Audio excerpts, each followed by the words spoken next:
र आज पार्टी कार्यालयमा पार्टी सभापतिले एउटा महत्त्वपूर्ण केही निर्णयहरू गर्नुभएको र उहाँको आज एक प्रकारले भन्यो भने पार्टी सभापतिको हिसाबले पनि आजको एउटा अन्तिम सम्बोधन जस्तै पनि भयो त्यसको पनि सम्मान राखिदिनु।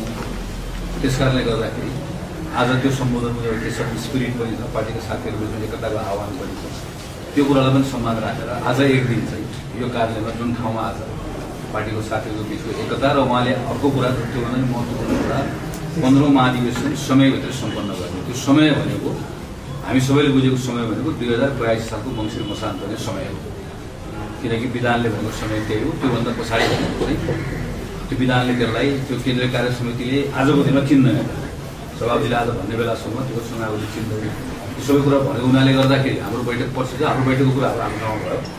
कार्यालयको तर्फबाट हामी सबै सल्लाह गरेर भोलि 3 बजेलाई तपाईँहरू आज जुन प्रयोजन लाउनु भएको छ, आज एक दिन यसलाई तपाईँहरूले आफ्नो हाम्रो अनुरोध तपाईँहरूलाई त्यसलाई आज रोकिनुहोस् र भोलि 3 बजे हाम्रो अनुरोध साथीहरूलाई ठुलो सङ्ख्यामा आइराख्नु पर्दैन, किनकि तपाईँहरूको हस्ताक्षर साथीहरूको सङ्ख्या तपाईँहरूका निम्ति त्यही नै महत्त्वपूर्ण होला।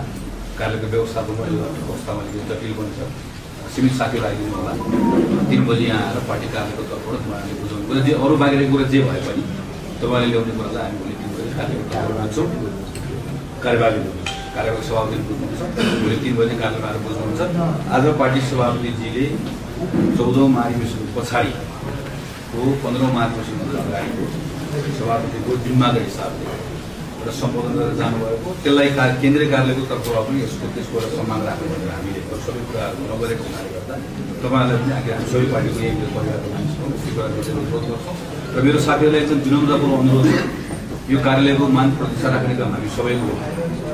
यहाँ हामी सबैजना सँगै छौँ, बसिरहेका छौँ, छलफल गरिरहेका छौँ, कुराकानी गरेर राख्नु भएको छ। कार्यवाहक सभापति हुन्छ, अर्को महामन्त्री हुन्छ, नेताहरूलाई बसिरहेको कुराकानी गरेका छौँ, यो पनि छलफल गऱ्यौँ, यसलाई राख्छौँ। यिनै कुराहरू गर्ने कुरा यस्तो बेला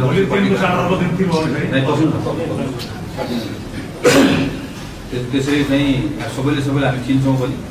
त्यो भएको हुनाले गर्दाखेरि पार्टीको साथीहरूले चाहिँ पार्टी कार्यालयको कृपया तपाईँ सबैलाई विनम्रतापूर्वक अनुरोध छ। हामी यत्रो आगो लागि भएर यहाँभित्र भर्खर उठ्न सकेका छैन, हाम्रो कार्यालयको हालत तपाईँहरूले थाहा छ, देखिराख्नु भएको छ।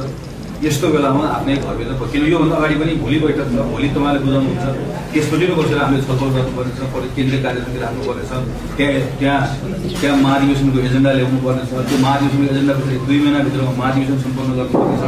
त्यो महाधिवेशन सम्पन्न गर्नु भने पार्टीको साथीहरूको बिचमा बृहत एकता चाहिन्छ। पहिलो पहिला 6 महिनामा गरेको काम 2 महिनाभित्र गर्नुपर्नेछ। यस्तो बेलामा सबैबाट संयम राख्नुपर्नेछ, सबैबाट अतिरिक्त संयम चाहिन्छ। त्यसले मेरो साथीलाई अनुरोध, एकछिन यहाँ त्यसलाई नेता नलिनु होला, तर भोलि पछिको दिनहरू आउने जस्तो अप्ठ्यारो आइरहेको छ, सबैले आफ्नो ठाउँमा संयम राख्नुपर्छ। संयम नगुमाइकन आफ्नो कुरा राख्नको लागि पनि म सबै साथीहरूलाई भोलिका दिनमा पनि हामी अपेक्षा गर्छौँ कार्यालयको तर्फबाट। र आजको लागि तपाईँहरूले पाउँ अहिले केही कष्ट भयो, यसको लागि म सबैसँग माथि पनि चाहन्छु। आज तपाईँहरूको सामान्य रूपमा एउटा साथीले ल्याएको कुरालाई हामीले सहजतापूर्वक कार्यालयले लिने बुझ्ने कुनै पार्टीभित्रको हाम्रो आफ्नो नियम पद्धति विधानहरूको कुरा हो।